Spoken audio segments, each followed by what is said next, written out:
Sri Sai Satcharitra Chapter 35 Tested and Never Found Wanting. Kaka Mahajani's Friend and Master. Bandra Insomnia Case. Bala Patil Nevaskar. This chapter also continues with the subject of the importance and effectiveness of the Udi. It also gives two cases in which Baba was tested and not found wanting. These cases will be taken up first. Preliminary. In spiritual matters or endeavors, sectarianism is the greatest bar to our progress.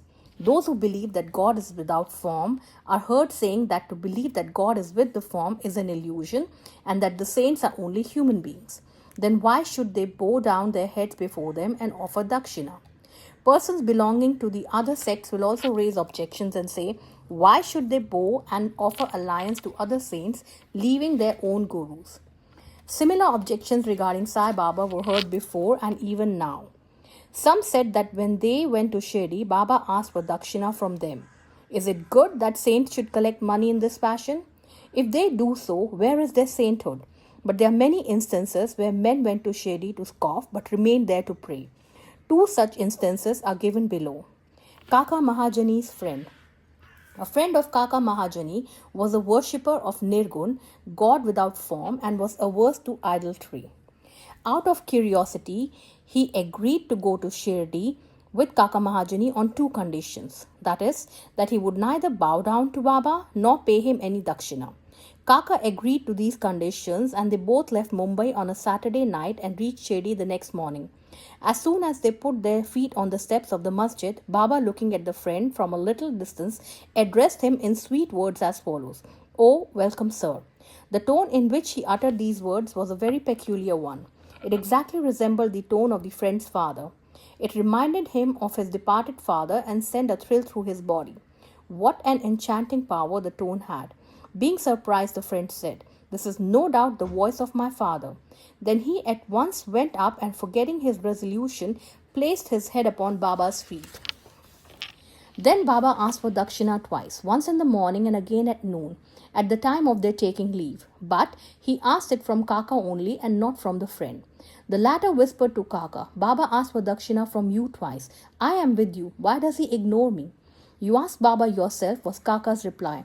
Baba asked Kaka what his friend was whispering.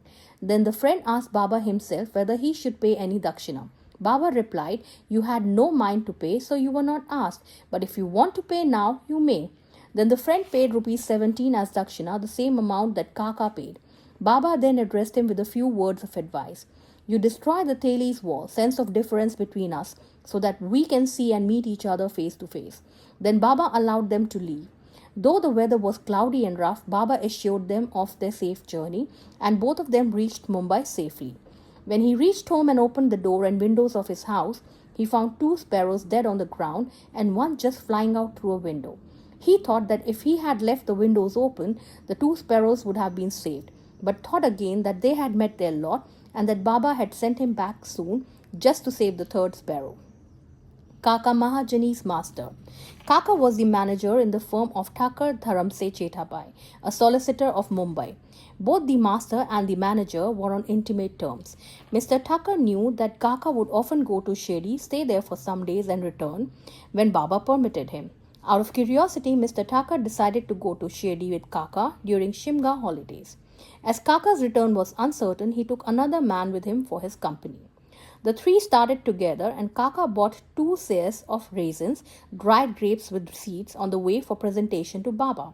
They reached Shirdi in due time and went to the masjid for darshan. Baba Saheb Tarkhad was also there and Mr. Thakur asked him why he came there. "For darshan," Tarkhad replied. Mr. Thakur asked if miracles took place there. Tarkhad replied that to see miracles was not the concern. The earnest intentions of the bhaks were satisfied here. Then Kaka prostrated himself before Baba and offered the raisins to him. Baba ordered them to be distributed. Mr. Thakur also got a few of them. He did not want to have the raisins, as he was advised by his doctor not to eat them without washing and cleaning them. So he was in a fix. He did not want to eat them, nor could he reject them. To keep up formalities, he put them into his mouth but did not know what to do with the seeds. He could not spit them out on the floor of the masjid, so he pocketed them against his wish. He then said in his mind that if Baba was a saint, how could he be ignorant of his dislike for the raisins, and how could he force them on him? When this thought arose in his mind, Baba again gave him some more raisins. He could not eat them but held them in his hand. Then Baba asked him to eat them up. He obeyed and found to his surprise that they were all seedless. He wanted to see miracles, and here was one. He knew that Baba read his mind, his thought, and as per his wish converted raisins with seeds into seedless grapes. What a wonderful power. Again, to test further, he asked Tarkar, who was sitting by and who also got some raisins, what kind of grapes you got? He replied, the variety with seeds. Mr. Thakur was still more surprised to hear this. Then, to confirm his faith further, Thakur thought in his mind that if Baba was a real saint, the raisins should be now given to Kaka first. Reading this thought also, Baba ordered that distribution should be commenced from Kaka. These proofs were sufficient for Thakur. Then Shama introduced Mr. Thakur as the master of Kaka, upon which Baba said, how could he be his master? He has got a different master altogether. Kaka appreciated this reply. After forgetting his resolve, Thakur saluted Baba and returned to the Vada. After the noon aarti was over, they all went to masjid for taking Baba's leave for their departure. Shama spoke for them. Baba then spoke as follows. There was a fickle-minded gentleman. He had health and wealth and was free from both physical and mental afflictions. But he took on needless anxieties and burdens and wandered hither and thither, thus losing his peace of mind. Sometimes he dropped the burdens and at other times carried them again. His mind knew no steadiness. On seeing his state, I took pity on him and said, now keep your faith on one place you like. Why roam like this? Thakur at once understood that this was an exact description of himself. He wished that Kaka should also return with him, but no one expected that Kaka would be allowed to leave Shedi so soon. Baba read this thought also and permitted Kaka to return with his master. Then Baba asked Kaka for rupees 15 as dakshina and received it. He said, if I take 1 rupee as dakshina from anybody, I have to return tenfold to him. I never take anything gratis. I never ask anyone indiscriminately.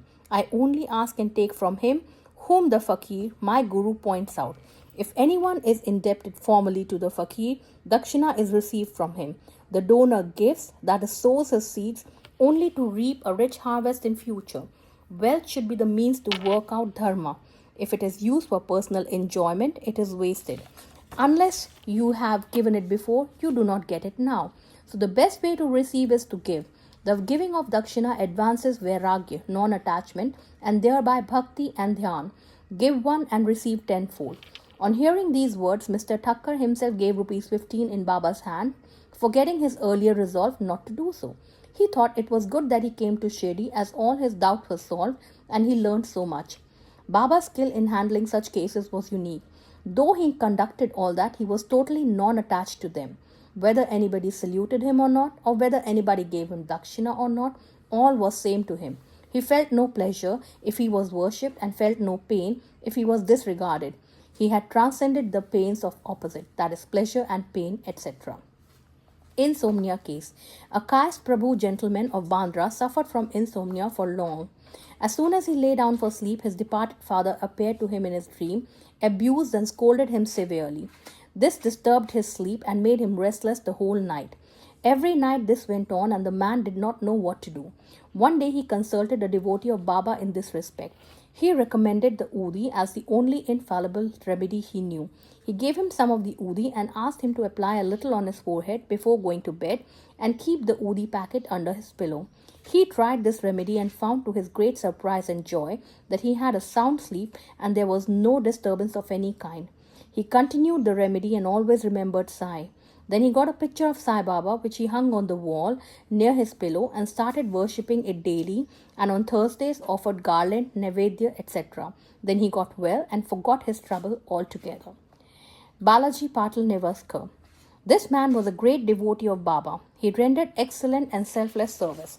Every day he swept and kept clean all the passages and streets in Shirdi through which Baba passed in his daily routine. After him, this work was done equally well by another devotee, Radha Krishnamai, and after her by Abdullah.